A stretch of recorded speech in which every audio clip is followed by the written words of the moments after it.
I don't see color is something that we've all said or we've all heard.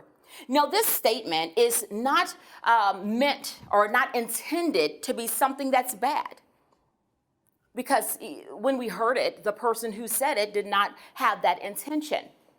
But the truth of the matter is, I want you to see color. I do. I want you to see that there's something different about me than you.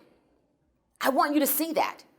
And sometimes what ends up happening is we will suppress what we see by saying these things because it makes us feel comfortable. But the reality is, nothing about diversity, equity, inclusion, accessibility, belonging, and justice is comfortable. There is a sense of discomfort that we all must feel when we have these conversations.